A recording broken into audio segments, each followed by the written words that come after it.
السلام علیکم ورحمۃ اللہ وبرکاتہ۔ الحمد للہ رب العالمین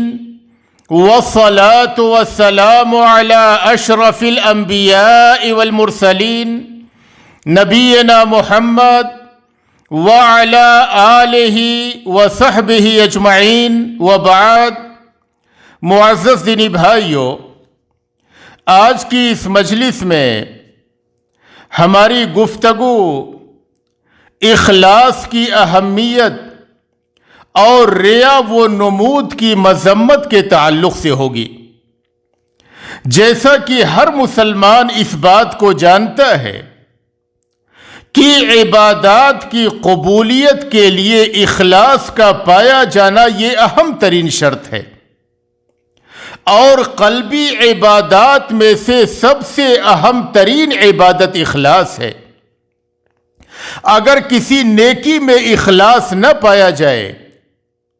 تو بندے مسلم کی وہ عبادت رائگاں اور برباد ہے۔ اخلاص کے بغیر کوئی بھی نیکی، کوئی بھی عبادت، کوئی بھی کار خیر اللہ کے ہاں قبول نہیں ہوتا ہے۔ اسی لیے اللہ نے قرآن کریم کی متعدد آیات میں اور نبی اکرم صلی اللہ علیہ وسلم نے اپنی مختلف احادیث مبارکہ میں ہمیں اخلاص کی تعلیم دی ہے کہ ہم جو کچھ بھی عمل انجام دیں، خواہ وہ تھوڑا ہو یا زیادہ ہو، اپنی نیت کو خالص کریں اور اسے اللہ کی رضا و خوشنودی کے جذبہ سے انجام دیں۔ ریا و نمود، شہرت اور دکھاوے کے لیے نہیں، بلکہ اللہ کو راضی اور خوش کرنے کے لیے۔ اللہ نے قرآن کریم میں ہمیں اس کا حکم دیا اور فرمایا وَمَا أُمِرُوا إِلَّا لِيَعْبُدُوا اللَّهَ مُخْلِصِينَ لَهُ الدِّينَ حُنَفَاءَ، کہ لوگوں کو اسی بات کا حکم دیا گیا ہے کہ لوگ اللہ تبارک و تعالیٰ کی عبادت کریں، اسی کے لیے دین کو خالص کرتے ہوئے، تمام تر باطل دینوں سے کٹ کر کے۔ تو اللہ نے ہمیں حکم دیا کہ ہم جو کچھ بھی عبادت کے نام پر انجام دیں وہ خالص اللہ کی رضا و خوشنودی کے لیے۔ اللہ نے ایک دوسرے مقام پر فرمایا تبارک الذی بیدہ الملک وہو علی کل شیء قدیر الذی خلق الموت والحیات لیبلوکم ایکم احسن عملا وہو العزیز الغفور، کی بابرکت ہے وہ ذات جس کے ہاتھ میں بادشاہت ہے۔ ساری بادشاہت اس ایک اللہ کے ہاتھ میں ہے، ہر چیز کا خزانہ اسی ایک اللہ کے ہاتھ میں ہے، سارے اختیارات اسی ایک اللہ کے ہاتھ میں ہیں، اور وہ اللہ تبارک و تعالی ہر چیز پر قادر ہے۔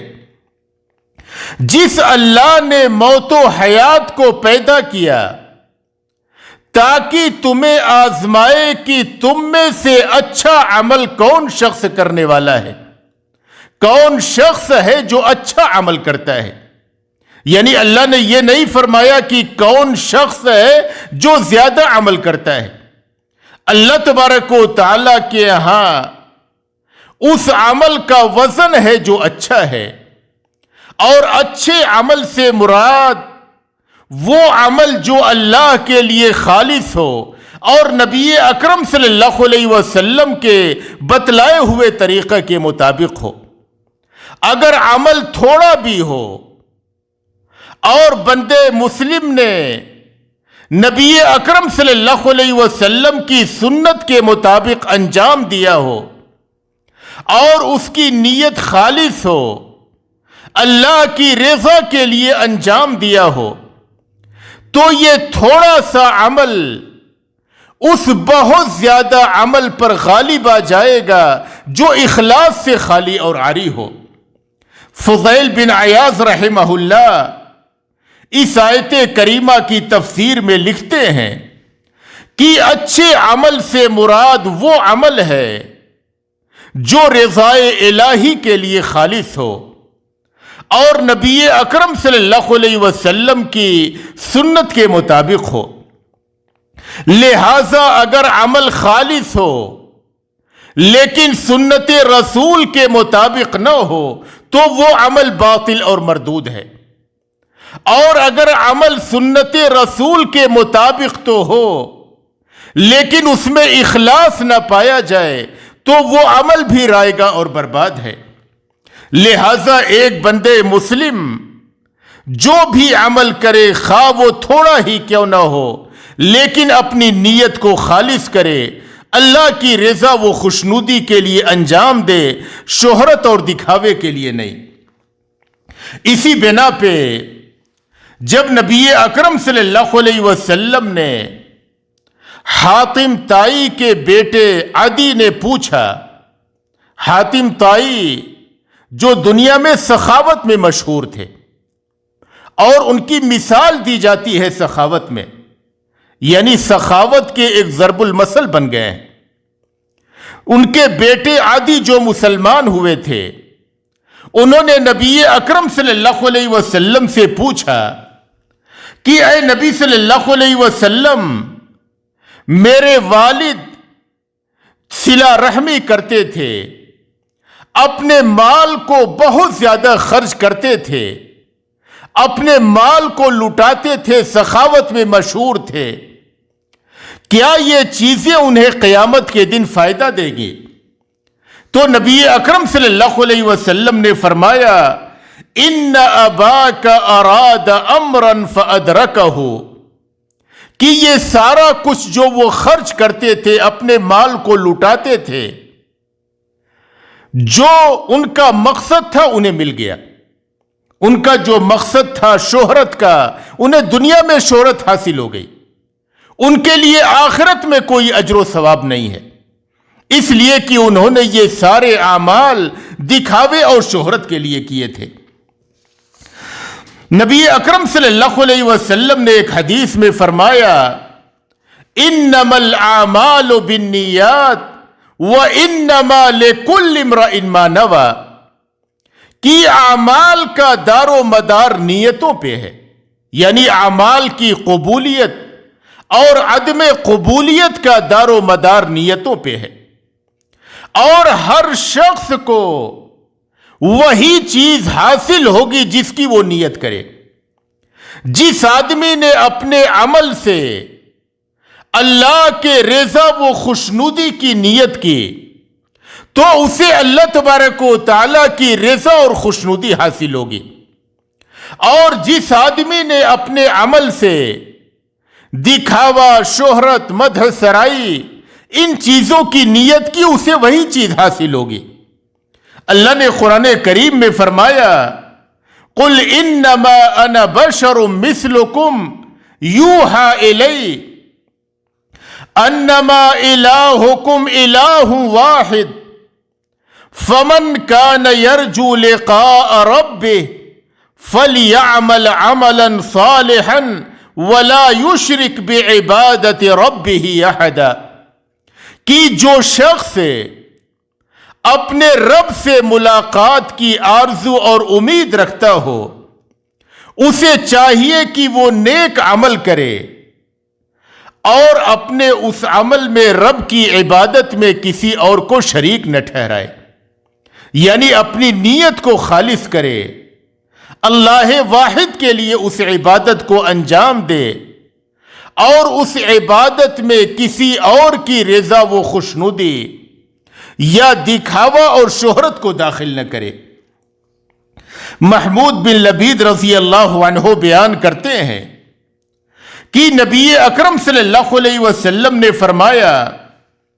ان اخوف ما اخاف علیکم الشرک الاصغر، کہ تمہارے تعلق سے مجھے سب سے زیادہ جس بات کا خوف ہے وہ شرک اصغر کا ہے۔ صحابہ نے پوچھا کہ اے نبی صلی اللہ علیہ وسلم، شرک اصغر کیا چیز ہے؟ تو آپ صلی اللہ علیہ وسلم نے فرمایا، الریا،